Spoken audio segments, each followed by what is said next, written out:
Pai, do Filho e do Espírito Santo. Amém. Iniciamos pedindo que, através da poderosa intercessão da bem-aventurada e sempre Virgem Maria, o Espírito Santo venha habitar os nossos corações e derrame os seus dons, para que tenhamos um melhor entendimento de tudo aquilo que será partilhado neste dia. Por isso nós rezamos: Ave Maria, cheia de graça, o Senhor é convosco, bendita sois vós entre as mulheres, e bendito é o fruto do vosso ventre, Jesus. Santa Maria, Mãe de Deus, rogai por nós, pecadores, agora e na hora de nossa morte. Amém. Muito bem, quero começar me apresentando. Eu sou Felipe Ribas, seminarista da Diocese de Cruz Alta, aqui no Rio Grande do Sul. E hoje foi pedido para que fosse falado um pouquinho do sacramento da ordem. Tudo aquilo que será trazido aqui foi tirado da doutrina da Igreja, através do Catecismo da Igreja Católica, lá no item 1533 até o item 1600, capítulo 3º, o artigo 6º, que vai falar do sacramento da ordem. Mas por que trabalharmos esse sacramento da ordem? Qual que é a importância? Nós sabemos que temos 7 sacramentos. Foi nos deixado 7 sacramentos.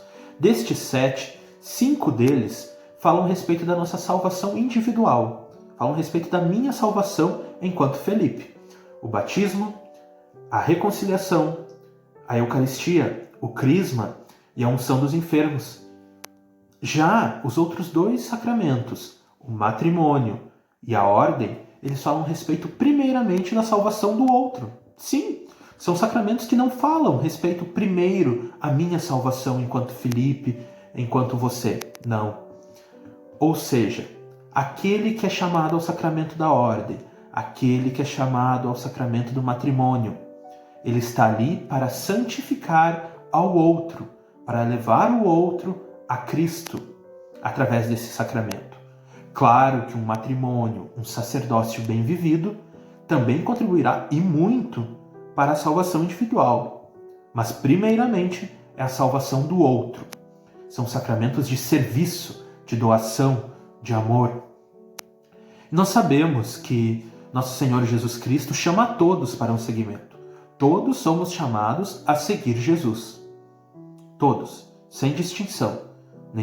Nem de cor, nem de sexo, nem de raça. Todos somos chamados a seguir Jesus.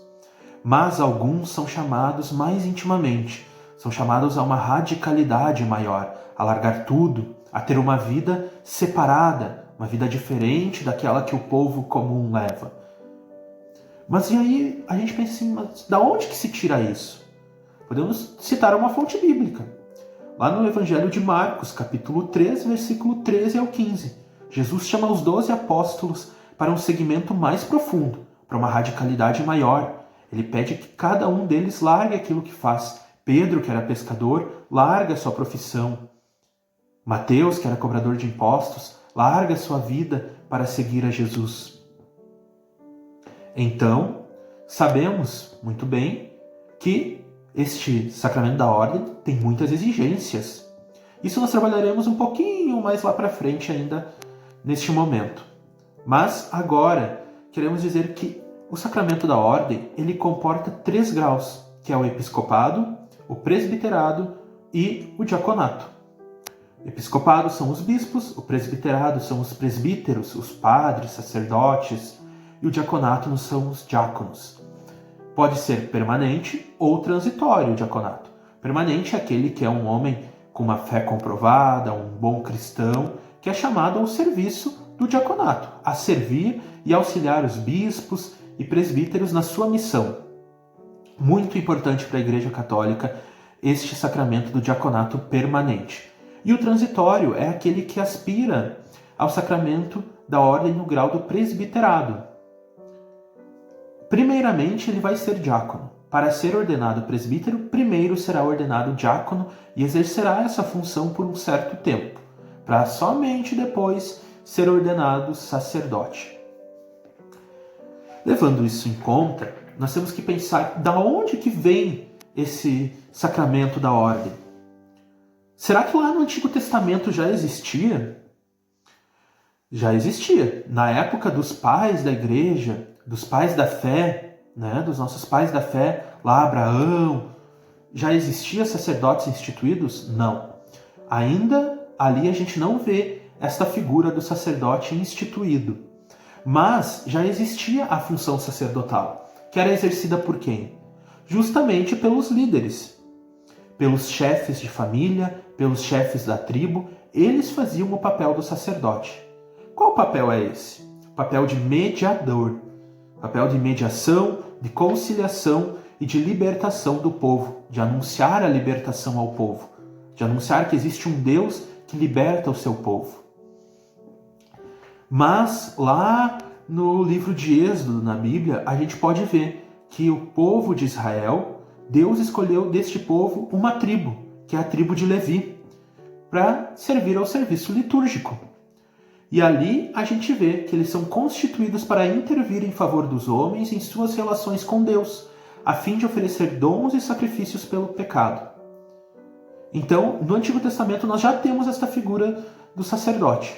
Porém, é um sacerdócio imperfeito, que ele, apesar de se renovar sempre e de estar sempre em constante oblação, né? A gente vê que ele ainda é imperfeito. Ainda é, porque Cristo não veio. O único sacerdote perfeito é Cristo. E este sacrifício que são oferecidos pelos sacerdotes, eles são imperfeitos. O sacrifício de Cristo vem trazer o sacerdócio perfeito. Ou seja, o nosso modelo de sacerdote é e sempre será Jesus Cristo. O único sacerdote, Jesus Cristo. O único sacerdote perfeito é Jesus Cristo. E o sacrifício redentor de Cristo, ele é único, realizado uma vez só. Porém, ele se torna presente no sacrifício eucarístico da Igreja. Isso quem nos afirma é o Catecismo da Igreja Católica, lá no item 1545. Ele diz que o mesmo acontece com o único sacerdócio de Cristo. Ele se torna presente no sacerdócio ministerial, sem diminuir em nada a unicidade do sacerdócio de Cristo. Por isso, somente Cristo é o verdadeiro sacerdote, os outros são seus ministros. E existem duas participações no sacerdócio de Cristo. Existe a participação do sacerdote ministerial e do sacerdote comum. O que é isso? Quem é o sacerdote ministerial e quem é o sacerdote comum? O sacerdote ministerial é o bispo, o padre, o diácono. E quem é o sacerdote comum? São os leigos. Todos os outros cristãos que não são ordenados são participantes do sacerdócio comum. Sim, você sabia que quando nós somos batizados para ser reis, profetas e sacerdotes? E esse sacerdócio é o sacerdócio comum. E o que é esse sacerdócio comum? É levar uma vida na graça batismal, uma vida de fé, de esperança e de caridade, uma vida segundo o Espírito. E o que é o sacerdócio ministerial? O sacerdócio ministerial são os sacerdotes ordenados. O padre, o bispo, o diácono. E para que ele serve? Ele está a serviço do sacerdócio comum. Então, o sacerdócio ministerial está a serviço do sacerdócio comum. Ele é um dos meios pelo quais Cristo não cessa de construir e conduzir a sua igreja. Por isso, ele é transmitido por um sacramento próprio, o sacramento da ordem. E aquele que recebe este sacramento da ordem, ele atua na pessoa de Cristo, em persona Christi. Você já deve ter ouvido falar disso, na pessoa de Cristo. É o próprio Cristo que vai atuar através daquela pessoa. Ou seja, quando nós vamos nos confessar diante do sacerdote, o sacerdote está ali na pessoa de Cristo. Não é simplesmente o sacerdote Gilberto ou Pedro, não. É na pessoa de Cristo que ele está ali. Ele está atuando ali na pessoa de Cristo. Ele nos dá a absolvição na pessoa de Cristo. E nós temos também levar em conta que, apesar disso, de que o sacerdote atua na pessoa de Cristo, isso não torna ele imune às fraquezas humanas, ao espírito de dominação, aos erros ou até mesmo aos pecados. Não pensamos que o sacerdote é um ser angelical, que não peca. Não, muito pelo contrário. Seminarista, então, nem se fala. O que mais faz é pecar. E sacerdote também. Sim, porque leva-se uma vida comum. É um ser humano, não há nada de divindade. Não. Então, que quando nós vejamos isso, dos pecados, das fraquezas de um sacerdote, não sirva como motivo de tristeza ou de desespero. Não. Que sirva para que nós entendamos que ele também precisa ser amado por Cristo, ser tocado e sofrer esta transfiguração de Cristo. E é uma caminhada. O sacerdote caminha para a sua santificação. Ele não é, no momento da ordenação, ele não se torna santo. Quem dera fosse, né? Já estaria salvo, mas não. Ele continua todos os dias caminhando para construir a sua salvação. E esse sacerdócio ministerial é uma missão que o Senhor confiou aos pastores do seu povo e é um verdadeiro serviço. Ele refere-se inteiramente ao Cristo. É um serviço para o povo, para servir. Aquele que é chamado ao grau da ordem, ele é chamado para servir ao povo e à igreja. Olha que bonito que é isto. Serviço, a doação, o amor. Não há sacerdócio, não há ordem sem doação, sem amor, sem serviço. E aí ele diz assim, ainda o Catecismo da Igreja Católica vai dizer que o Senhor disse claramente que cuidar do seu rebanho é uma prova de amor para com ele. Ou seja, através do sacerdócio, de cuidar do rebanho de Cristo, o sacerdote, o bispo, ele dá uma prova de amor para Cristo, através deste cuidado. E também o sacerdote ele não atua somente na pessoa de Cristo, ele atua em nome de toda a igreja. Ele atua em nome de todos os fiéis. Quando ele reza em nome de todos os fiéis. Isso é tão belo. Ele oferece sacrifícios não somente em seu nome, mas em nome de todos os fiéis. Todo sacerdote é chamado a oferecer constantes sacrifícios pelo povo de Deus, pela igreja, pela salvação das almas. É uma vida de doação, uma vida de oferecer sacrifícios. Que belo isso, se nós pararmos para ver. E é por representar Cristo que o sacerdócio ministerial também representa a igreja. É somente porque ele representa Cristo que ele representa a igreja. Ele faz essa mediação. Antigamente se dizia que a função do sacerdote era levar o profano para mais próximo de Deus e Deus para mais próximo do profano. Então, é isso, esse papel de mediação, de atuar como Cristo, em persona Christi, e também atuar em nome da igreja para com Cristo. E os 3 graus do sacramento da ordem, que já foram aqui abordados, o episcopado, o presbiterado, o diaconato, eles são extremamente importantes e cada um tem uma função. O bispo, ele é chamado à plenitude do sacramento da ordem. E eles são os que conservam a semente apostólica por uma sucessão que vem ininterrupta desde o começo, lá desde os primeiros cristãos. Uma sucessão apostólica ininterrupta. Não teve nesse momento, nesses 2000 anos de história, que não existiu sacerdote, não existiu um bispo. Não, é ininterrupta. E a sagração episcopal, juntamente com o munus de santificação, confere também outros 2 munus, que é o de ensinar e de reger.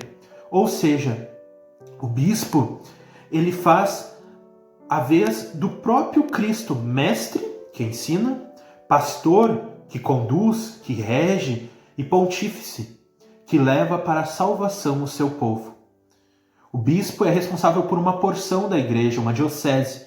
Toda diocese tem um bispo, e ele é responsável por ensinar, reger e santificar este povo, ajudar na santificação deste povo. E nós temos que pensar que para a legítima ordenação de um bispo é sempre solicitado que outros bispos que já tenham este grau imponham as mãos e peçam para que este ali seja bispo. E sempre vem de Roma. Não é 2 ou 3 bispos que decidem, não, nós vamos ordenar o padre tal como bispo. Não. Vem de Roma esta ordenação, esta ordem para a ordenação. E apesar do bispo ter a sua diocese, ser responsável por ali, ele também tem solicitude por todas as outras igrejas, todas as outras dioceses. É um colégio, não é individual, não é aqui. O meu bispo é responsável por aqui. Não, ele é responsável também com solicitude por todas as outras dioceses e igrejas. Nós temos também, então, o presbítero, que são os cooperadores do bispo. Sim, os presbíteros são os cooperadores do bispo. E eles são chamados a isso, a ajudar o bispo nesses 3 mundos, que é o de ensinar, o de reger e o de santificar. Eles são consagrados para pregar o evangelho, apacentar os fiéis e celebrar o culto divino como verdadeiros sacerdotes do Novo Testamento. Isso está lá no item 1564. É bom ressaltar que não existe padre que não esteja ligado a uma diocese, a uma ordem. Então, o padre, ele sempre está ligado a uma diocese ou a uma ordem. Isso está lá no Código de Direito Canônico, no item 265. Não há um padre sem diocese, sem um bispo. Não, porque faz parte do sacerdócio a cooperação com um bispo ou com uma ordem. Faz parte do sacerdócio. Não há padres vacantes que andem por aí, vagantes, desculpa. E os padres, os sacerdotes, os presbíteros, eles formam também um colégio. Não é isolado. Na diocese, nesse bispo que ele está vinculado, forma-se um colégio. E quando há uma ordenação de um novo sacerdote, todos estes sacerdotes da diocese também impõem as mãos depois do bispo no rito da ordenação. Por quê? Você já parou para pensar? É por isso. Porque eles formam um colégio. Não é isolado. E aos diáconos, que são chamados para servir. Eles não são chamados para o sacerdócio em si, mas para o serviço. Que ele se faz na figura de Cristo diácono, que é o servidor de todos, que é aquele que está ali para ajudar. Aí também nós temos a celebração do sacramento da ordem. Ela acontece aonde? Se possível, no maior número de fiéis, e deverá se realizar de preferência num domingo e na catedral, com uma solenidade adepta às circunstâncias. Claro que isto, cada diocese vai se organizar também. E o rito essencial do sacramento da ordem, ele conta com a imposição das mãos do bispo sobre a cabeça do ordenado, a oração consagratória e a efusão do Espírito Santo, que é pedido a Deus, e os dons, a efusão do Espírito Santo, que é pedido a Deus, para que sejam derramados os dons apropriados ao ministério para qual esse candidato está sendo ordenado. Quem pode receber esse sacramento da ordem? O Catecismo da Igreja Católica vai dizer no item 1577 que só um varão batizado pode receber validamente a ordenação sagrada.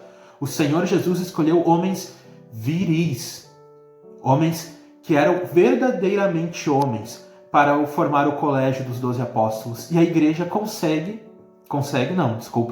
continua fazendo isto, seguindo somente o que Cristo fez, que é escolher homens viris, homens que sejam verdadeiramente homens, para o grau da ordem. Por isso também aqui o Catecismo da Igreja Católica que diz isso. A igreja se reconhece vinculada por essa escolha do próprio Cristo. Por isso, a ordenação de mulheres não é possível. Isso está lá no item 1577 do Catecismo da Igreja Católica. Ninguém tem o direito de receber, eu tenho o direito de receber o grau da ordem. Não. Ninguém pode se arrogar a si esse cargo. A pessoa é chamada por Deus para esta honra. E, como toda graça, esse sacramento ele não pode ser recebido a não ser como um dom imerecido. Olha que belo dizendo isso, no item 1578. Um dom imerecido. Ou seja, não é por mérito, não é eu mereço, eu quero. Não, é Deus quem chama e dá esta graça. Todos os ministros ordenados da igreja, com exceção dos diáconos permanentes, são chamados à vida celibatária por causa do reino. Guardar o celibato por causa do reino. E se entregar inteiramente a Deus e aos homens. O celibato é um sinal desta nova vida a serviço do qual o ministro da igreja é consagrado. Aceito com coração alegre, ele anuncia de modo radiante o reino de Deus. O celibato, quando bem vivido e aceito com coração alegre, frutificará. No Oriente, nas igrejas orientais, há um pouquinho diferente. Lá, o sacerdote, o presbítero, ele pode ser casado, mas isso antes de ser ordenado padre. Após ordenado sacerdote, ninguém pode casar, né? Isso a gente tem que deixar bem claro, mesmo lá no Oriente. Aqui não há essa possibilidade de homem casado ser ordenado, então para nós não vale. E os efeitos desse sacramento, ele tem dois efeitos, que é o caráter indelével e as graças do Espírito Santo. Caráter indelével quer dizer que esse caráter colocado no coração do presbítero, do bispo, do diácono, ele não pode ser retirado nunca. E não é temporário, ele é permanente. É um caráter permanente o sacramento da ordem. Mesmo que ele seja destituído por algo, um erro grave, alguma coisa assim, ele não volta a ser leigo no sentido estrito da palavra, porque o caráter impresso pela ordenação permanece para sempre. A vocação e a missão recebidas no dia da sua ordenação marcam a pessoa de modo permanente. E a graça do Espírito Santo é a que impele a anunciar o Evangelho a todos os seres e a ser um modelo de rebanho, no seu rebanho, e a preceder no caminho da santificação. Servir o povo de Deus é uma graça do Espírito Santo que todo sacerdote recebe no dia da sua ordenação. E essa graça, ela é indelével. Ela não pode ser tirada nunca do sacerdote. Mesmo que por um erro aconteça dele ser afastado do seu ministério, este sacramento da ordem permanece em si. E aí, para encerrarmos já, eu quero trazer duas frases de Santa Cura d'Ars, que é o padroeiro dos padres. Ele diz assim: é o sacerdote que continua a obra de redenção na terra.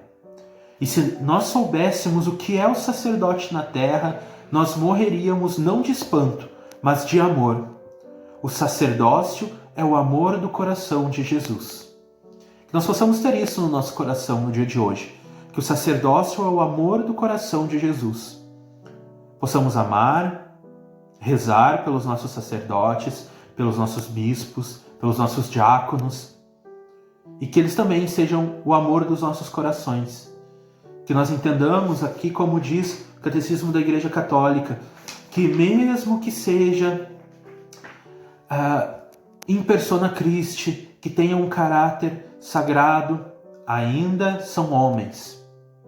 Necessitam das nossas orações, necessitam do nosso amor, necessitam do nosso cuidado. Então que nós possamos amar os nossos padres, os nossos bispos, os nossos diáconos, nosso Papa Francisco, de todo o nosso coração, e rezar por eles também, para que eles possam ser firmes na sua caminhada, na sua missão, e nos conduzam, enquanto seu rebanho, para a santificação. Tudo isso, e por tudo que nós trabalhamos aqui e conversamos, nós damos glória ao Pai, ao Filho e ao Espírito Santo, como era no princípio, agora e sempre. Amém. Que possamos sempre permanecer na paz e do amor de nosso Senhor Jesus Cristo.